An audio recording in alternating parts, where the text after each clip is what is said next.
गगन थापाले आफू सङ्घर्ष गरेर महासचिव हुनुभयो र आज यो ठाउँमा हुनुहुन्छ। अब हामीले गगन थापालाई अगाडि बढाएनौँ भने, त्यो गगन थापा पनि पलायन भयो भने हामी नेपाली नागरिकले पुस्ता हस्तान्तरणको कल्पना गर्ने व्यक्ति अर्को फेरि जन्माउनु पर्ने अवस्था छ। जन्मिसकेको पात्रलाई खेल्ने र नयाँ पात्र जन्माउने कि भएको पात्रलाई प्रयोग गर्ने र अरू पात्र पनि जन्माउँदै जाने भन्दा त भएको पात्रलाई पनि प्रयोगमा राखौँ र यसबाट सन्देश दिउँ अरू पार्टीका युवाहरूलाई पनि यसबाट जोस जाँगर बढोस् र अब दोस्रो तेस्रो पुस्ता अगाडि बढ्नुपर्छ। अहिलेको सूचना प्रविधि अनुसारको राजनीतिक जीवन जिउने नेता चाहिँ नेता हुन्छ पुरातनवादी सोच र पुरानो राजनीतिक संस्कार बोकेका व्यक्ति जो हिँड्न डुल्न र आँखा देख्न सक्दैनन्, जो आफूलाई चाहिँ सास राम्रोसँग फेर्न सक्दैनन्, जीवन बाँच्ने अन्तिम धुकधुकीसम्म चाहिँ यिनीहरूकै कुर्सी हुन्छ भन्ने मानसिकतामा छन्। यस्ता व्यक्तिले गर्दाखेरि यो देश विकास नभएको भन्ने निष्कर्षमा नेपाली नागरिकलाई चेतना स्तर जगाउँ। धरातल गगन थापा कुनै विरासतको राजनीति गरेको व्यक्ति देखिएन कि, ऊ त आफैमा स्ट्रगल गरेर आएको व्यक्ति देखियो। त्यसो भएकाले हिजो पनि रोक्ने छेक्ने धेरै शक्तिहरू हुँदाहुँदै पनि उदाएको एउटा चाहिँ युवा पुस्ताको नेतृत्व गर्छु भन्ने व्यक्तिलाई सहयोग साथ समर्थन हामी नेपाली नागरिकले गर्नुपर्छ। आफैमा गगन थापा केही होइन हेर्नुहोस्, तर उसलाई हामीहरूले जानेर नजानेर चाहेर नचाहेर ६२-६३को आन्दोलन पछाडि तैँले नेतृत्व गर्नुपर्छ नेपालमा भनेर अगाडि बढायौँ। सगरमाथाको चुचुरोमा तिमी पुग्नुपर्छ भन्यौ, तर आधार शिविरमा हामीहरूले पुर्याइसक्यौँ आजसम्म। अब तिमी छोड भन्यौ भने त्यहाँ छोडिदिने अवस्था हुन्छ। बरु गर्छ गर्दैन हेरौँ नि त, एकचोटि पुर्याउने चाहिँ ठेल्ने हाम्रो चाहिँ दायित्व हो भन्ने सन्दर्भमा चाहिँ हामी 4 नम्बरका चाहिँ नागरिकहरूले यो बुझेका छौँ र यो दबाब यो प्रेसर चाहिँ जुनसुकै राजनीतिक पार्टीको कार्यकर्ता भए पनि 4 नम्बरवासीहरूलाई आम नेपाली नागरिकहरूले चाहिँ यही कुराको सन्देश प्रवाह गरे हुनुहुन्छ। यसतर्फ चाहिँ हामी दृष्टिगत गरिरहेको छौँ। पुरानो पुस्ताले भन्दा नयाँ पुस्ताले ती देशमा समृद्धि हासिल गरेको छ कि अमेरिका बेलायत जस्ता शक्ति राष्ट्रहरू जहाँ छन् त्यहाँका देशको प्रमुख कार्यकारी पदमा बसेका व्यक्तिहरूको उमेर हेर्ने हो भने तपाईँ हामीभन्दा धेरै कान्छा छन् के, जसले गर्दा ती देश त्यहाँ पुर्याए। तर हाम्रो देशमा अहिले जीवितै 6 जना प्राइम मिनिस्टरहरू हुनुहुन्छ जो हिजो पनि हुनुहुन्थ्यो। 48-47 सालदेखिको राजनीति इतिहास उहाँहरूले नै चलाउनु भएको छ। हिजो पञ्चायतले बिगार्यो भनेर दोष लगाउने ठाउँ थियो, तर 47 सालदेखि आजसम्मका जति क्रान्तिका उपलब्धि भए तर देश संस्थागत रूपमा विकास हुन सकेन, आर्थिक सामरिक रूपमा विकास हुन सकेन। देशको यो विकास उन्नति प्रगति नहुनुमा चाहिँ कतै राजनीतिक शक्तिहरू हिजो राजनीतिक परिवर्तनका लागि ठिक थिए, ती पुस्ताहरूले चाहिँ देशको आर्थिक विकास सामाजिक विकास सामरिक विकासमा चाहिँ उहाँहरूले दृष्टिकोण पुर्याउन सक्ने पुस्ता नै होइन र बदलिँदो अन्तर्राष्ट्रिय परिवेशमा उहाँहरूको भूमिका हुन सक्दैन भन्ने नेपाली नागरिकहरूको एक खालको निष्कर्ष छ। कम्तीमा अहिले नेपाली कङ्ग्रेसमा गगन थापालाई पुस्ता हस्तान्तरणको नेतृत्व प्रदान गर्नुपर्छ भनेर विश्वप्रकाश शर्माले झापा 1बाट उद्घोष गर्नुभयो। यस पछाडि नेपाली नागरिकमा एउटा आशाको किरण गगन कुमार थापामाथि पर्न गयो, किनभने त्यही पुस्तामा यहाँ पुस्ता हस्तान्तरणको नाममा तपाईँ र म प्रधानमन्त्री भएर यो देश चलाउन सक्छौँ भन्ने होइन नि त, त्यसमा दखल भएको व्यक्तिको कुरा हो। नमस्कार आदरणीय दर्शकवृन्द, म विश्व लिम्बू। मेरो अनलाइन टिभीको आजको यो राजनैतिक बहसमा हामीसँग अधिवक्ता यज्ञमणि न्यौपाने हुनुहुन्छ। हामी चुनाव केन्द्रित बहस गर्नेछौँ। योपालि खास गरी पुस्ता हस्तान्तरणको बहस पनि भइरहेको छ, स्वतन्त्रहरूको आफ्नै माहौलको कुराकानी पनि भइरहेको छ। मङ्सिर 4 नजिकिँदै गर्दा चुनावी सरगर्मी बढेको छ। यो विषयमा हामी अधिवक्ता यज्ञमणि न्यौपानेसँग कुराकानी गर्नेछौँ। यज्ञ सर, स्वागत छ। धन्यवाद, नमस्कार। हजुर सन्चै हुनुहुन्छ? ठिक छु। चुनाव कति लागिरहेछ तपाईँलाई? मलाई व्यक्तिगत रूपमा चुनाव त त्यस्तो लागेको छैन, तर देशलाई चाहिँ चुनाव लागेको छ। आज चाहिँ अब तपाईँ पेसाले अधिवक्ता भए पनि अलिकति राजनीतिक विश्लेषकको रूपमा पनि म तपाईँलाई प्रस्तुत गर्दैछु, किनभने तपाईँ राजनीतिसँग पनि कुनै न कुनै रूपले अब एउटा अधिवक्ता भएको हिसाबले नजिक हुनुहुन्छ, अथवा तपाईँले राजनीतिलाई नजिकबाट निहालिराख्नु भएको हिसाबले पनि। यो सुरुमा अब चर्चा गरौँ न, पुस्ता हस्तान्तरणको कुरा भइरहेको छ, स्वतन्त्रहरूको आफ्नै खालको चाहिँ चर्चा परिचर्चा छ। जे होस्, यो चुनावमा कम्पेरिटिभली अघिल्ला चुनावहरूभन्दा नयाँ पुस्ताको युवा पुस्ताको धेरै चाहिँ सहभागिता, आकर्षण, बहस, कुराकानी र उनीहरूको चर्चा पनि भइरहेको छ। यसलाई कसरी हेर्नुहुन्छ तपाईँले? यो स्वाभाविक हो। हेर्नुहोस्, विश्वको राजनीतिक इतिहास हेर्ने हो भने पुरानो पुस्ताले भन्दा नयाँ पुस्ताले ती देशमा समृद्धि हासिल गरेको छ कि अमेरिका बेलायत जस्ता शक्ति राष्ट्रहरू जहाँ छन् त्यहाँका देशको प्रमुख कार्यकारी पदमा बसेका व्यक्तिहरूको उमेर हेर्ने हो भने तपाईँ हामीभन्दा धेरै कान्छा छन् के जसले गर्दा ती देश त्यहाँ पुर्याए। तर हाम्रो देशमा अहिले जीवितै 6 जना प्राइम मिनिस्टरहरू हुनुहुन्छ जो हिजो पनि हुनुहुन्थ्यो 48-47 सालदेखिको राजनीति इतिहास उहाँहरूले नै चलाउनु भएको छ।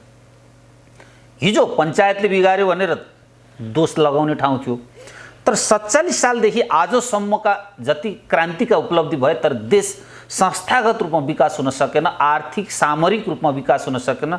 देशको यो विकास उन्नति प्रगति नहुनुमा चाहिँ कतै राजनीतिक शक्तिहरू हिजो राजनीतिक परिवर्तनका लागि ठिक थिए, ती पुस्ताहरूले चाहिँ देशको आर्थिक विकास, सामाजिक विकास, सामरिक विकासमा चाहिँ उहाँहरूले दृष्टिकोण पुर्याउन सक्ने पुस्ता नै होइन र बदलिँदो अन्तर्राष्ट्रिय परिवेशमा उहाँहरूको भूमिका हुन सक्दैन भन्ने नेपाली नागरिकहरूको एक खालको निष्कर्ष छ। त्यही निष्कर्षको परिणामस्वरूप पुस्ता हस्तान्तरण हुनुपर्छ भनेर हरेक पार्टीमा विगत 5-7 वर्षदेखि आवाज उठिराखेको थियो। तर कैयौँ पार्टीहरूमा चाहिँ त्यसरी पुस्ता हस्तान्तरण हुनुपर्छ आज भएका बुढा पुस्ताहरूले जसले नेतृत्व गर्नुभएको छ, जस्तो एमालेमा तपाईँको अहिले माधव नेपाल चाहिँ पहिला हुनुहुन्थ्यो, अब अहिले हुनुहुन्छ केपी ओली, अहिले चाहिँ प्रचण्ड हुनुहुन्छ, शेरबहादुर देउवा हुनुहुन्छ, यी पुस्ताहरूको चाहिँ इनफ भए है भन्ने आवाज उठिराखेको छ। त्यसैले यो चुनावमा चाहिँ नयाँ पुस्ता अगाडि बढ्नुपर्छ भन्ने मेरो पनि बुझाइ र दृष्टिकोण हो। अब नयाँ पुस्ताको कुरा गर्ने हो भने तपाईँले कुन पुस्तालाई भन्नुहुन्छ मलाई थाहा छैन, तर जस्तो सरसर्ती हेर्दा अहिलेसम्म काम पनि गरिरहेका र कुनै न कुनै रूपमा चाहिँ अवसर पाएका पनि र पूर्णतः एउटा चाहिँ अवसर पनि नपाएको त्यो खालको पुस्ताको चर्चा गर्दाखेरि जस्तो नेपाली काङ्ग्रेसमा गगन थापा, विश्वप्रकाश शर्माहरूको कुरा हुन्छ, नेकपा एमालेमा योगेश भट्टराई, घनश्याम भुषालहरूको, भीम रावलको चर्चा परिचर्चा हुन्छ। अब भीम रावल त एक हिसाबले अब एज पुरानै पुस्तामा पर्नुहुन्छ, पुरानै पुस्तामा पर्नुभयो होइन। अब माओवादीमा पनि वर्षमान पुन अनन्तहरू, हिमाल नेउपाने उहाँहरू हुनुहुन्छ होइन। तर अब यो जति पनि नयाँ पुस्ताको नामहरू हामीले भर्खरै तपाईँ र मैले लिस्ट नै राख्यौँ भनौँ न, अझ थप्दै जाँदा अरू पनि लिस्टहरू आउँछन्। अब ती नामहरूबाट पनि हामीले त्यति धेरै अपेक्षा गर्न सक्दैनौँ भन्ने खालको मानसिकता पनि कतै न कतै देखिन्छ क्या। त्यो दोस्रो कुरा हो। म तपाईँको प्रश्नमा आएँ।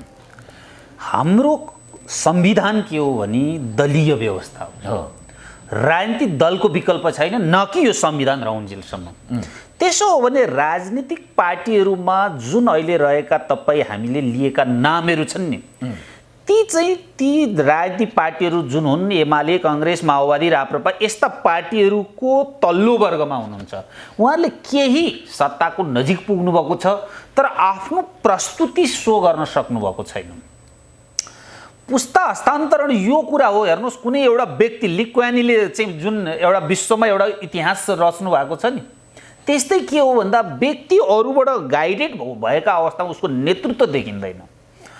अब अहिलेको परिवेशमा हेर्नुहुन्छ भने यी अवस्था हामीले नाम लिँदै गर्दाखेरि पनि हामीले नेकपा माओवादीमा नाम लियौँ, तर ती पात्रहरू अब म संसदीय दलको निर्वाचनमा मेरो पार्टी सभापतिसँग भिड्छु र म प्रधानमन्त्री हुन्छु, म नेतृत्व हत्याउँछु भन्ने हिम्मत गर्न सकेनन्।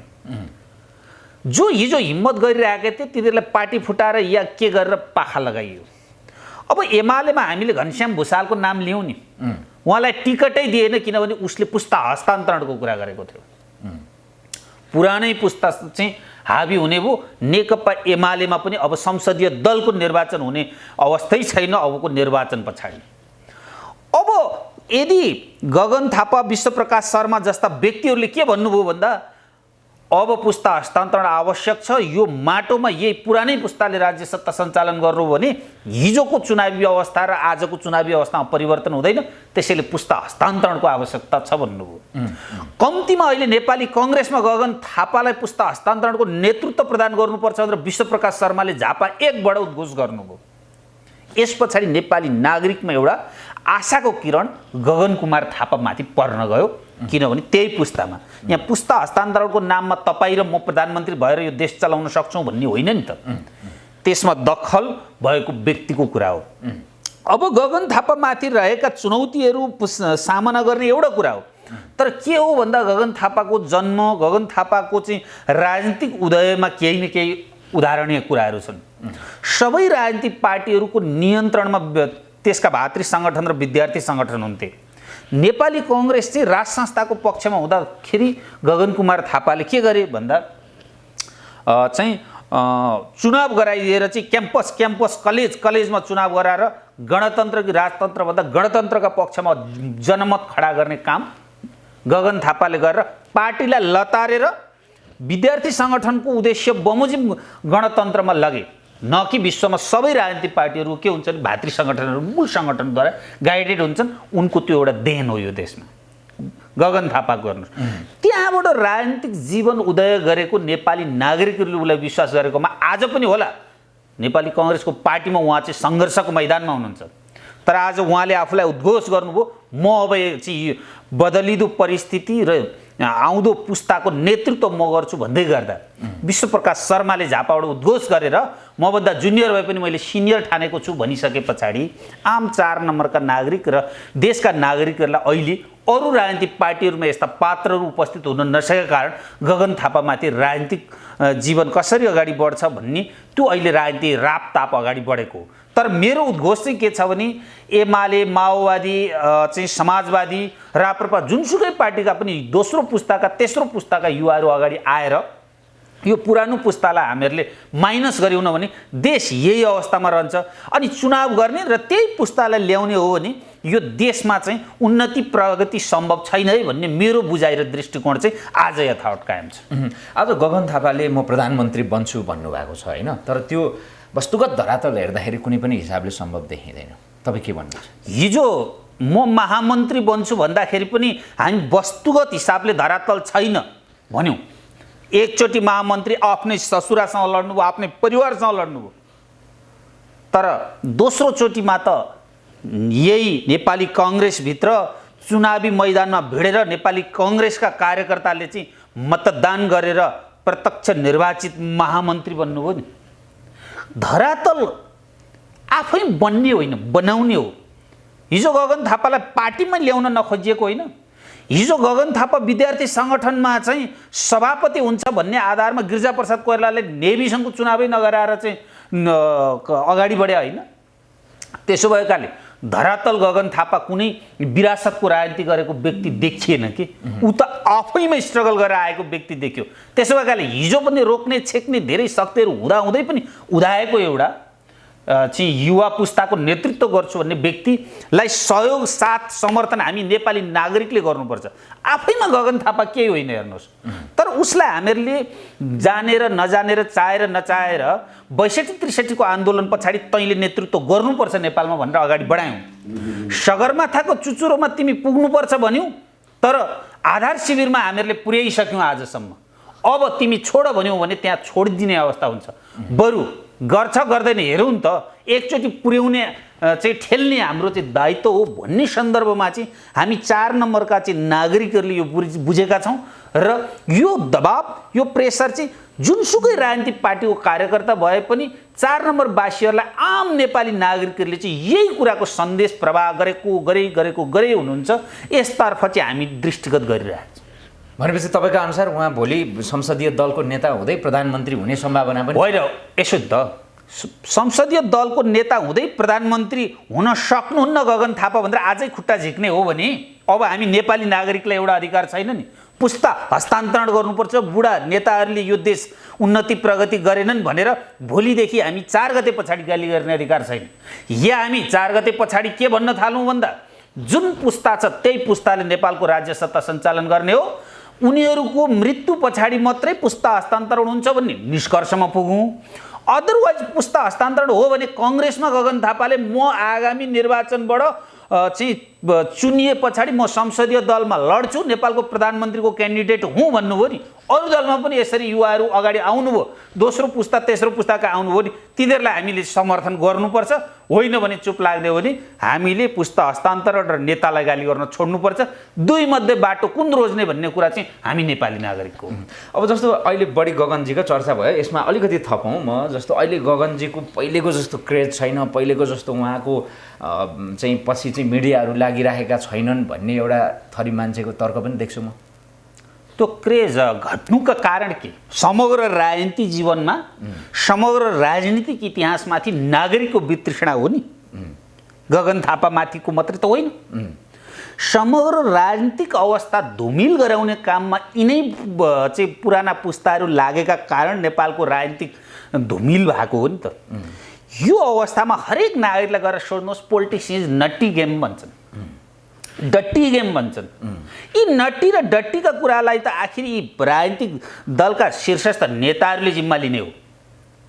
र यो नट्टी डट्टी कुरालाई चाहिँ माइनस गर्ने दायित्वमा मसँग छ एक भनेर कोही अगाडि आउँछ भने त्यो अहिले गगन थापादेखि बाहेक अरू आएनन् के।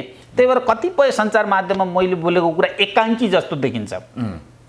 मानौ राप्रपामा कुनै एउटा युवा पुस्ताको दोस्रो पुस्ताको व्यक्ति यसरी आइदिएको भए, एमालेमा आइदिएको भए, समाजवादीमा आइदिएको भए सबै चाहिँ पुस्ता हस्तान्तरणको मेरो बोली एक मुष्ट हुन्थ्यो होला।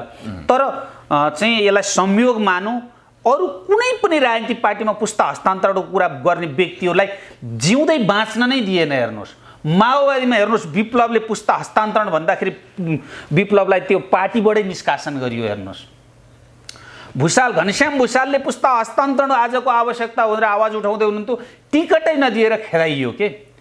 त्यसो भएकाले कङ्ग्रेसमा पनि यही अवस्था आउँछ कि भनेको गगन थापाले आफू सङ्घर्ष गरेर महासचिव हुनुभयो र आज यो ठाउँमा हुनुहुन्छ। अब हामीले गगन थापालाई अगाडि बढाएनौँ भने, त्यो गगन थापा पनि पलायन भयो भने हामी नेपाली नागरिकले पुस्ता हस्तान्तरणको कल्पना गर्ने व्यक्ति अर्को फेरि जन्माउनु पर्ने अवस्था छ। जन्मिसकेको पात्रलाई खेल्ने र नयाँ पात्र जन्माउने कि भएको पात्रलाई प्रयोग गर्ने र अरू पात्र पनि जन्माउँदै जाने भन्दा त भएको पात्रलाई पनि प्रयोगमा राखौँ र यसबाट सन्देश दिउँ, अरू पार्टीका युवाहरूलाई पनि यसबाट जोस जाँगर बढोस् र अब दोस्रो तेस्रो पुस्ता अगाडि बढ्नुपर्छ। अहिलेको सूचना प्रविधि अनुसारको राजनीतिक जीवन जिउने नेता चाहिँ नेता हुन्छ, पुरातनवादी सोच र पुरानो राजनीतिक संस्कार बोकेका व्यक्ति जो हिँड्न डुल्न र आँखा देख्न सक्दैनन्, जो आफूलाई चाहिँ सास राम्रोसँग फेर्न सक्दैनन्, जीवन बाँच्ने अन्तिम धुकधुकीसम्म चाहिँ यिनीहरूकै कुर्सी हुन्छ भन्ने मानसिकतामा छन्। यस्ता व्यक्तिले गर्दाखेरि यो देश विकास नभएको भन्ने निष्कर्षमा नेपाली नागरिकलाई चेतना स्तर जगाउँ, त्यहाँ पुर्यौँ र अहिलेको बदलिदो पुस्ता अनुसारको राजनीतिक जीवन जिउने हो भने बालेन शाह र हर्क साम्पाङ जस्ता व्यक्तिहरूको जसरी उदय भयो नि त्यसरी नै नयाँ पुस्ता उदय गरौँ।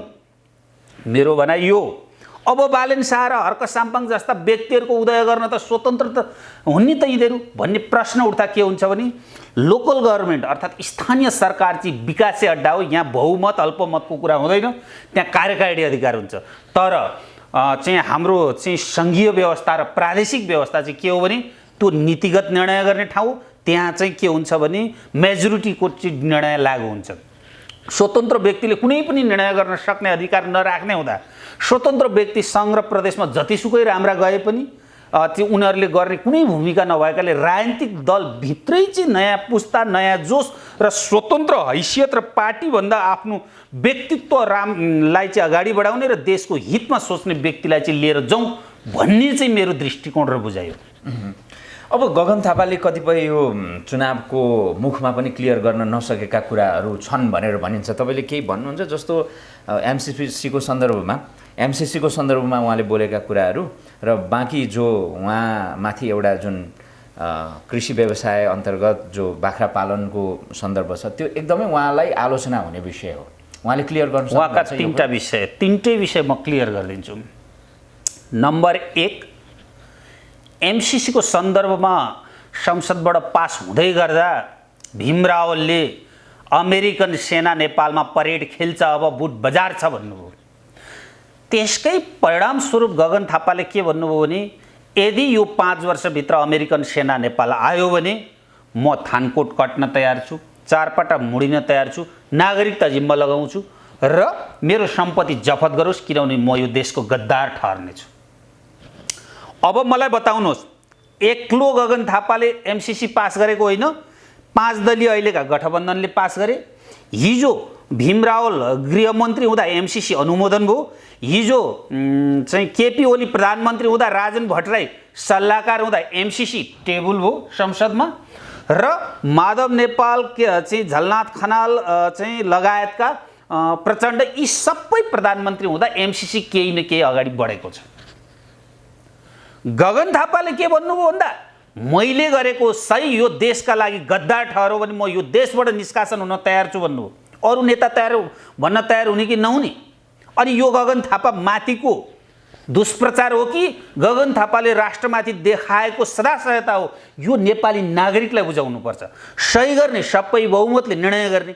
अनि अमेरिकन सेना आयो भने पनि हामी नेतै हौँ, राजनेता हौँ भनेर किच्चा हाँसेर बस्ने कि यो देशमा हामी बस्ने अब अधिकार छैन भनेर देश छोडेर हिँड्छु जसले भन्छ त्यो राष्ट्रवादी हो।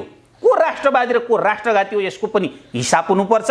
र दोस्रो कुरा, 5 वर्षमा नेपालमा अमेरिकन सेना आएनन् भने जसले अमेरिकन सेना आउँछन् भन्छन्, गगन थापा जसरी म चारपटा मुडिन तयार छु, थानकोट कट्न तयार छु, नागरिकता खोज्न तयार छु, सम्पत्ति नेपाल सरकारलाई बुझाउन तयार छु भन्न कसैले हिम्मत गर्छ? गर्दैन। भने गगन थापाले बोलेको यो कुरालाई स्वर्ण अक्षरले लेख्नुपर्ने कि नपर्ने प्रश्न यतातर्फ हामीले हेर्नुपर्छ। र बाँकी अर्को प्रसङ्ग मैले जो प्रसङ्ग नम्बर 2 यो यसो छ, तपाईले यो कृषि अनुदानको सन्दर्भमा चाहिँ मैले धेरै किन प्रकाश पार्नु परेन भने जसले कृषि अनुदान लिएर चाहिँ रकम अपचलन गरे भनेको थियो नि, त्यो सुरुमा आरोप लगाउने व्यक्ति अहिले काठमाडौँ महानगरपालिकाको मेयरमा पनि उठ्नु भएको थियो, केशव स्थापित। उहाँले नै एक दिन सार्वजनिक कार्यक्रममा के भन्नुभयो भन्दा गगन थापाले ममाथि विभिन्न कुरा गरेका कारण मलाई रिस उठेर उत्तेजनामा आएर मैले बोलिदिएको हुँ, वास्तवमा यसमा सत्यता छैन भन्नुभयो। त्यो भिडियो क्लिप तपाईँ हामी सबैले हेरे हुन्छ। नम्बर 1। नम्बर 2, नेपाल सरकार कृषि मन्त्रालय अन्तर्गतको सम्बन्धित विभागले गगन थापाले 1 रुपियाँ पनि नेपाल सरकारको चाहिँ अनुदान भनेर रुपियाँ लिएको छैन भन्नुभयो। नम्बर 2। नम्बर 3, वस्तुनिष्ठ कुरा के रहेछ भनेर मैले हेर्दाखेरि अनुदान लिन सक्ने गरिकन कृषि फर्म सुरु गरेकोमा विवाद भएन, तर पछि कृषि तथा चाहिँ व्यवसायसँग सम्बन्धित समितिको सभापति गगन थापा भइसके पछाडि, स्वार्थ बाजिएको विषय भइसके पछाडि उहाँले व्यवसाय छोडेको रहेछ। यो कुरा नेपाल सरकारले केही रुपियाँ लिएको छैन भन्ने सूचना पनि सार्वजनिक गरेको छ। अब मैले कुनै सञ्चार माध्यममा पनि भनिदिएको थिएँ, गगन थापाले कृषि अनुदान लिए भनेर कसैले भन्ने होइन।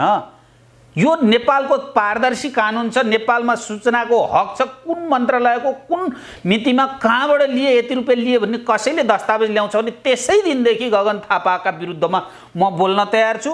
र नेपाली ढुकुटी चाहिँ अपचलन गरे भने म जारी हालेर निजलाई पक्राउ गरेर थुन्न पनि म तयार छु, र निजको सम्पत्ति जफत गरेर त्यो व्यक्तिलाई पुरस्कार दिन पनि म अगाडि बढ्छु। लिएर आउनु न त भन्दा आजका मितिसम्म यो नेपाली समाजमा कसैले यो त ल्याउन सकेन। के ल्याउनु पर्यो? गगन थापाका विरुद्धमा लाग्नु पर्यो कि होइन भने कुनै व्यक्तिलाई लोकतन्त्रको नाममा, विधिका शासनका नाममा, वाक स्वतन्त्रताका नाममा जे पाए त्यही दोष लाउनु भएन। यो मैले अहिले पनि गम्भीरतापूर्वक भनेको कुरा हो र यो विषयमा सम्बन्धित निकायको पनि ध्यान आकर्षण भइवरी त्यसले निकालेको विज्ञप्ति पनि सार्वजनिक भइसकेको छ। अब योपालि नयाँ पुस्ताहरू आउँछन् त तपाईँको अनुसार? ल्याउनु पर्यो। नेपाली नागरिकलाई तपाईँ हामी सबै सचेत नागरिकले भन्नु पर्यो, हरेक पार्टीमा युवा पुस्तालाई जिताएर पठाउँ। पुराना पुस्ताहरूका लागि त इनफ इज इनफ भन्ने पनि चाहिँ सञ्जालहरू चलेका छन्। अहिले नो नट एगेन भन्ने पनि सञ्जालहरू चलेका छन्। यो एउटा अधिवक्ता यज्ञमणि नेउपाने, विश्लेषक यज्ञमणि नेउपाने या तपाईँको मात्रै होइन नि, एज नेपालको चलेको यो कुरा हो नि, यो चल्ने। अनि दोस्रो तेस्रो पुस्ताका या यो देशलाई हामी चाहिँ केही गर्न सक्छौँ भन्ने पछिल्लो पुस्तालाई चाहिँ हामीले जिताएर पठाएनौँ भने आफूले बोलेको कुरामा आफै बेइमानी गरेको ठहर्छ। त्यसैले पुस्ता ल्याउनु पर्छ। यो कुरा हामी 4 नम्बर काठमाडौँ 4 नम्बरका नागरिकले, झापा 1 नम्बरका नागरिकले मात्रै होइन, सम्पूर्ण अरू राजनीतिक पार्टीका युवा वर्ग जसले यो देशको बागडोर म सम्हाल्छु, यो देशको नेतृत्वका विरुद्धमा म लड्छु, संसदीय दलमा म चुनाव लड्छु भन्ने व्यक्तिहरू तयार गरौँ र अगाडि ल्याउँ। होइन यो गरिएन भने चुनाव पछाडि संसदीय दलको कुनै पनि पार्टीमा निर्वाचन नहुने अवस्था छ। त्यसैले मेरो उद्घोष के हो, मेरो भनाइ के हो, मेरो अनुरोध के हो, मेरो अपिल के हो भन्दा हामीले गगन थापा, विश्वप्रकाश जस्ता व्यक्तिहरूलाई लग्यौँ भने चाहिँ डडेलधुराबाट शेरबहादुर देउवा निर्वाचित भएर आए पनि संसदीय दलमा रोक्ने ठाउँ छ, ब्रेक लगाउने ठाउँ छ, नत्र ब्रेक फेल हुने भयो। यहाँ यी राजनीतिक दलका यी पुराना नेतालाई रोक्न नसकिने कारण के हो म बताइदिउँ। अर्को, आफ्नो ठाउँ असुरक्षित भयो भनेर चाहिँ प्रचण्ड गोर्खातिर आउनुभयो। यिनीहरू ठाउँ खोज्न आफैले ठाउँ खोज्न सक्छन्। गोर्खामा अर्को राजनीतिक पार्टीको सभापतिसँग कुरा गरेर अरू पार्टीलाई त्यहाँबाट निकालिदिनु भयो। झापामा केपी ओलीले राप्रपासँग सम्झौता गरेर आफ्नो ठाउँ सुरक्षित गर्नुभयो। तपाईँको अब आउनुहोस् चाहिँ डडेलधुरामा शेरबहादुर देउवाको कन्फर्म छ। यसरी आफ्ना सिटहरू तयार गर्छन् यिनीहरूले, हेर्नुहोस् है। र आफू सुरक्षित हुने अर्को पार्टीसँग साँठगाँठ गरेर अनि दोस्रो तेस्रो पुस्ताका जो युवा जो जाँगर बोकेर आएका छन् र मूल राज्य सत्ता शक्तिलाई चाहिँ मा बसेका व्यक्तिहरूलाई पाखा लगाएर म राजनीतिक शक्ति बनेर अगाडि बढ्छु भनेका छन्। सके पार्टीमै अगाडि बढ्न नदिने, पार्टीमा अगाडि बढे संसदीय दलमा अगाडि बढ्न नदिने, संसदीय दलमा बढ्न सक्छ है भनेपछि पार्टीमै अन्तर्घात गरेर भए पनि उसलाई माइनस गर्ने जुन प्रवृत्ति र जुन गलत राजनीतिक संस्कार छ नि, यसको समाप्तका लागि नै यो मैले बोलेको हुँ कि। हुन्छ, यज्ञमणि सर कार्यक्रममा आइदिनु भयो र यो हामीले एउटा नयाँ पुस्ताको आगमनको विषयमा, राजनीतिमा उनीहरूको चाहिँ उपस्थितिको विषयमा, सहभागिताको विषयमा बहस गऱ्यौँ। त्यसमा पनि विशेष गरेर तपाईँ क्षेत्र नम्बर 4कै होइन त? 4को र 4बाटै हामी यो एउटा पुस्तान्तरणको अभियान नै सुरु गर्छौँ भन्ने जस्तो अभियान जस्तो पनि लाग्यो तपाईँको। त्यो हिसाबले अलिकति बढी चाहिँ गगन कुमार थापाको विषयमा कुराकानी भयो। जे होस्, यसले एउटा यो प्रतिनिधिमूलक बहस जस्तो पनि लाग्छ। भोलि कुनै अर्को पात्रको विषयमा पनि बहस गरौँला। आइदिनु भयो कार्यक्रममा र आफ्नो विषयहरू, कुराहरू राखिदिनु भयो। यहाँलाई धन्यवाद दिन चाहन्छु। धन्यवाद, नमस्कार।